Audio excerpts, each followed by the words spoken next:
আগো নবীজি, আল্লাহ তাআলা সুসংবাদ জানায়া দিছে, যারা নিজের প্রতি জুলুম করবে, যারা নফসের প্রতি অত্যাচার অন্যায় করবে, তারা আল্লাহর রহমত থেকে নৈরাশ হইয়া না। আল্লাহর নবী গো, আপনি তাদেরকে জানায়া দেন, তারা নফসের প্রতি জুলুম করেছে, অন্যায় কাজ করেছে। ওগো আল্লাহর রাসূল, তাদেরকে আপনি জানায়া দেন, মহান আল্লাহ তারা যত বড় অন্যায় কাজ করুক না কেন, যত বড় নাফরমানি কাজ করুক না কেন, মহান আল্লাহ রব্বুল আলামিনের কাছে বান্দা চাইতে দেরি, মহান আল্লাহ তাদের ডাকে সাড়া দিতে দেরি না। মুসলমান বাবাজি,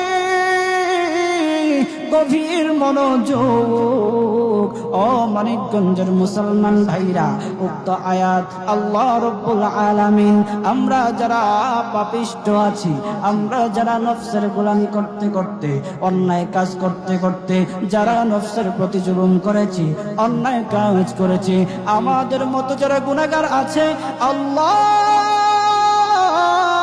আমাদেরকে সান্ত্বনা দেওয়ার জন্য উক্ত আয়াত খানা নাজিল করেছেন। আল্লাহর নবী মুহাম্মদুর রাসূলুল্লাহ সাল্লাল্লাহু আলাইহি ওয়াসাল্লামের কাছে দুইজন ব্যক্তি আসলো, আয়েশা বলতেছে, হাবিব, আমি শুধু সারা জীবন শুধু মদ খেয়েছি, আমি অন্যায় কাজ করেছি, মদ খেয়েছি, সারা জীবন আমি মদের মধ্যবন্ত ছিলাম। ওগো নবীজি, আমাকে কি আল্লাহ রব্বুল আলামিন মাফ করবে? আমাকে কি আল্লাহ রব্বুল আলামিন মাফ করে দেবে? আরেকজন ব্যক্তি বলতেছে, হাবিব,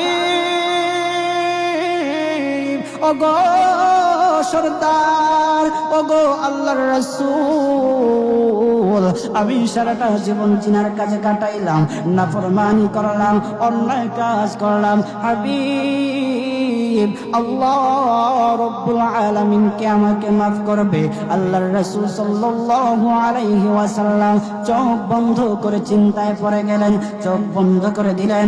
আল্লাহর নবী মুহাম্মদুর রাসূলুল্লাহ সাল্লাল্লাহু আলাইহি ওয়াসাল্লামের কাছে জিবরাইল আলাইহিস সালাতু ওয়াস সালাম আসলো। আয়েশা বলতেছে, ইয়া রাসূলুল্লাহ,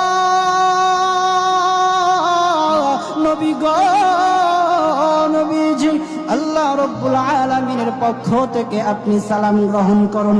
ওগো নবীজি, আপনার কাছে যে দুইজন ব্যক্তি এসেছে, আয়েশা বলতেছে, আল্লাহ কি তাদের দুইজনকে মাফ করবে? ওগো নবীজি, শুনে না।